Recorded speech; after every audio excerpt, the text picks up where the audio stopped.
It's got no rebound damping. It steers like it's pissed, and it's not even that light. So how come Cane Creek's invert fork is such a dreamy experience when it comes to super smooth, fatigue-free, high traction gravel control? Watch the full video on YouTube to have your preconceptions inverted, just like mine.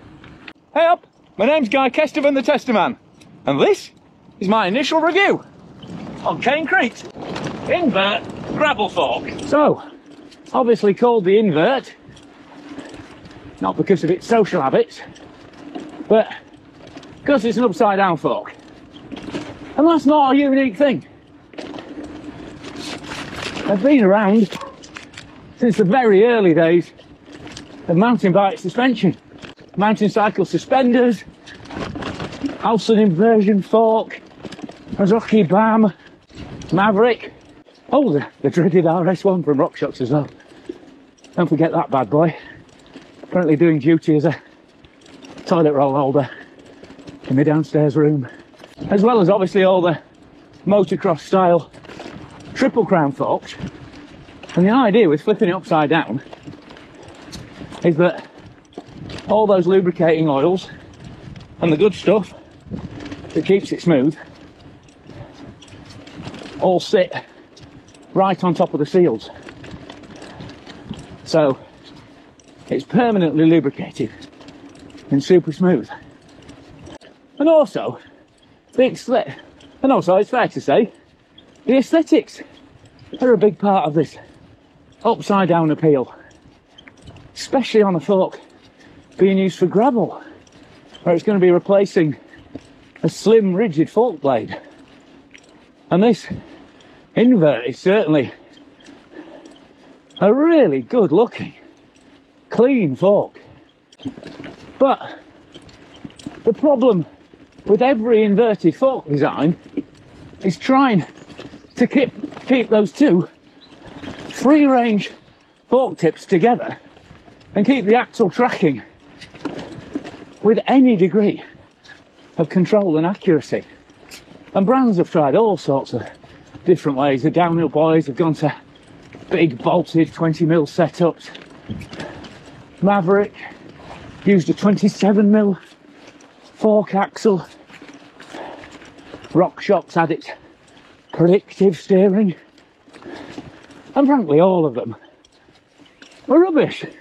Stick the front wheel between your knees and they're all over the place. And it's perhaps no surprise that this invert is probably the worst of all, because not only have you got a skinny 12mm axle, there's no keying on the legs to stop them rotating, and also, despite being mostly carbon fibre top end, certainly the outer setup is carbon fibre, full carbon steerer like a proper road fork, built-in lower bearing race to save weight as well. It's only about 90 grams lighter than the RockShox Rudy, which same travel but a conventional fork and all metal construction. Well, that's in this climb switch version, which has 40mm travel. There's another version which is sub-kilo. I think this I measured at 1190 with a long steerer, and that's sub-kilo, but you don't get the climb lockout on that. Anyway, it only has 30mm travel. And frankly, coming at this from a mountain biking point of view, that steering twist, which has done me some harm in the past on that RS1, plus a complete lack of damper, and then not even much of a weight advantage. I put it on in the workshop And I nearly pulled it straight off. Hey up, there's some deer. Morning. But it was late, and I need to test these things. Come on. You know, Cane Creek have been good enough to send it to me. They believe in it. So, let's see how it goes. And frankly, I have had to massively eat my words. Because this fork is absolutely phenomenal at doing what it's designed to do, which is to make your gravel bike far more comfortable and give you a ton more control, which is what I really wasn't expecting. And I'm not coming to this from a place of gravel bike ignorance, like a lot of reviews you might find where, you know, they don't even acknowledge that mountain bikes exist, or that dampers or 100 mil of travel for not really much more weight might be a good thing. I've ridden all those forks, and I've ridden a fair few of the gravel ones too. And I'll fully concede on paper, this makes no sense. But it's just the sheer suppleness of this fork, not only descending, but on climbs as well. Just makes it, morning, ridiculously quick and easy to ride. And even though that front wheel is wandering all over the place, or maybe because the front wheel is wandering all over the place, and very soft feel from the tyre. In fact, feels like a Plus mountain bike tyre in terms of tracking, in terms of smoothness, but crucially in terms of grip as well. Well, it makes no sense in theoretical terms. Practically, this invert absolutely rails. And then when you get to a tarmac climb and you don't want your fork pogoing away underneath you, so obviously there's no damping to stop it doing that, reach down, press the button on top of the fork crown, there we go, climb switch engaged, locked out, efficient, and ready to stomp.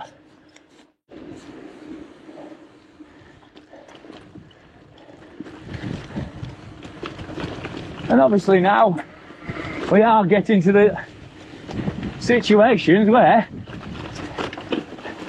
a proper mountain bike hardtail would make a lot more sense.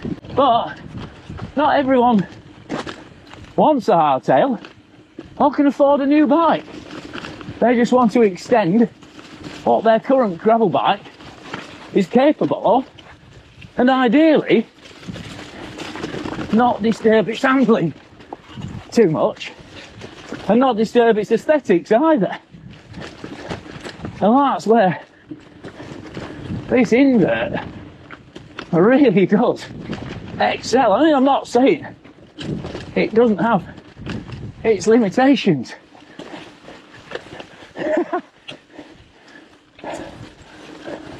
You know, show it a sequence of steps or a big bag of boulders and it's like showing a horse a plastic bag. You know, it will get proper hysterical and bouncy in those situations. But up until that point, the smoothness, comfort, and how much it saves your hands from abuse really is very impressive for just 40 mil of basic unsprung travel. I think the motorbike boys have been down here stirring things up In fact, I can hear them now.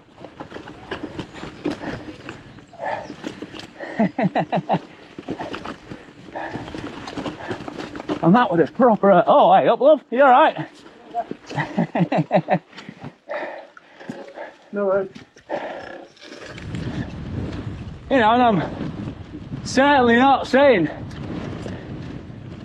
this fork is perfect in any way. For a start, I'm not right sure why they haven't built bag mounts into the upper legs, because obviously that'll be sprung weight, and they seem to lend themselves even just lightweight bag mounts on there. I mean, that would seem to be a massive advantage of an upside down fork. And for full transparency, I've only had a quick ride on a Louse fork, and that was years ago on a mountain bike. So if you want a proper head-to-head, you'll have to wait until I can get hold of one of those Licorice all sorts suspended Finnish linkage forks to have a go on. And if anyone's local to North Yorkshire and has got one, that'd be awesome if I could borrow it. Save me getting in touch with Louse. Oh, come on in. Because I don't think it would take long to put the two back to back. And obviously they're very similar in terms of what they're trying to achieve, which is primarily comfort and control over this kind of surface. I mean, neither of them are trying to be a mountain bike fork. But as people are getting bigger tyres, suspension seat posts, all that kind of thing, you know, there's definitely more market now for these enhanced all-terrain gravel bikes, whatever you want to call them. And, you know, while the lack of rebound damping is an absolute heresy in mountain bike suspension, if you think about it, on a gravel bike, it's mostly big tyres and bouncy seat posts. So everyone's pretty much used to just pogoing around rather than having any meaningful governance of their spring. But just the speed you can cruise down stuff like this without a worry is a massive part on it. And why I've been so super impressed with this invert. And obviously over time, that's just energy and ache that you're saving yourself, and that can be better used to propel the bike forward, or just not feel as battered at the end of the day, especially if you've got another day coming up. Although it is funny, when you've got a bit more tax to the terrain, you can really feel that front tyre kind of loading up and then starting to twist and release as the fork flexes and then gradually kind of reaches its structural torsion point and the front wheel starts to turn. You know, it does take a bit of getting used to, but so smooth in every way, whether it's that bounce just rolling up here and not getting nudged back by every little rock or root, or when you're bombing down a big descent. Some gratuitous baby lamb content. Come on, love, there we go.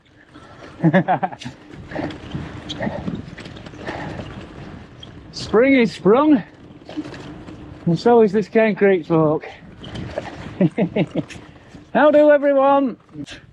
As you were, no need to hurry. You take your time.